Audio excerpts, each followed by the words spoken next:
Now, this episode, I feel, gets across all of the things I was thinking about a little bit better.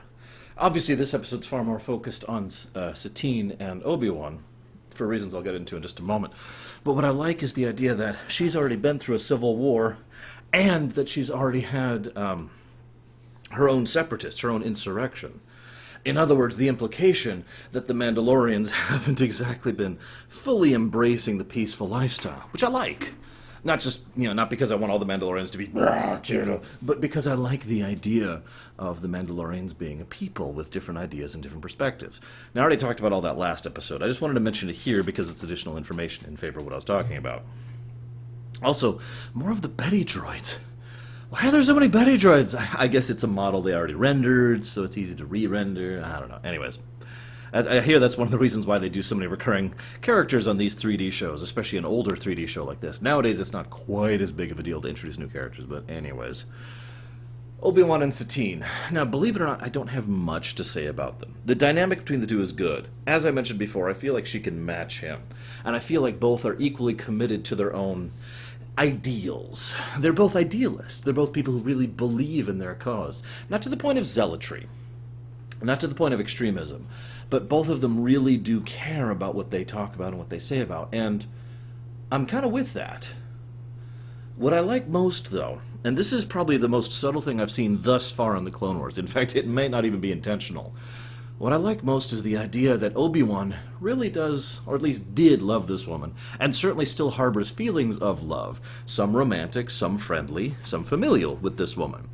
It is very obvious that he still cares, and his commitment to the Order has basically what's kept him from actually exploring that.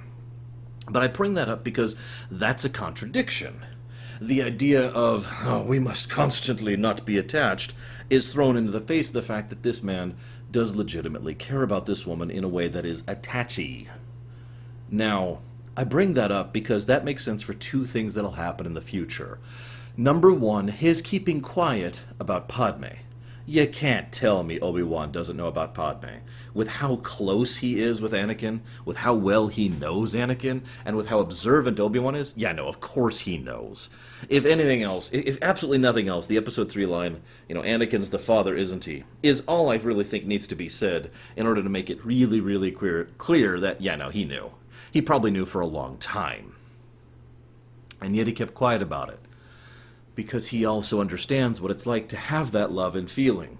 I like to think that Obi-Wan was like, all right, listen, in his self, in his own head, if Anakin goes over the line, if he stops being a Jedi, basically, I'll go ahead and get involved.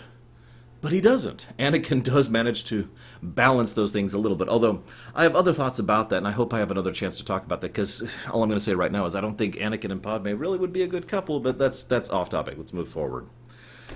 The other thing that makes this interesting is because of a line that's also in Episode 3. You were my brother, Anakin. I loved you.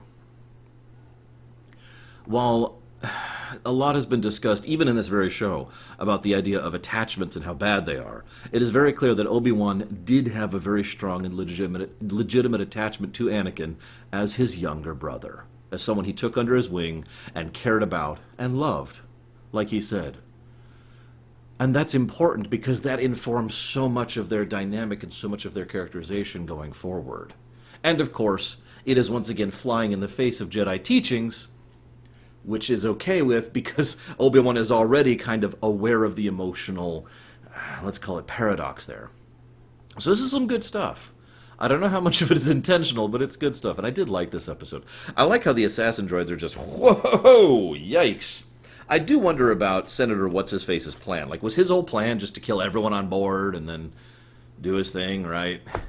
In fact, I've been wondering for a while now, why is this worth so much to Dooku? Like, to the Separatist cause in general, why is it worth so much to them to take her out and try to bring these people into the Separatist wing? Are the Mandalorians that useful that they just have to go in this direction, that it's worth all these resources and all this time? I know the Separatists are stupid evil, but you'd think they'd be slightly better resource management. Oh wait, they're all companies who are stupid and evil. I forgot about that. Never mind. I'll see you next time, guys.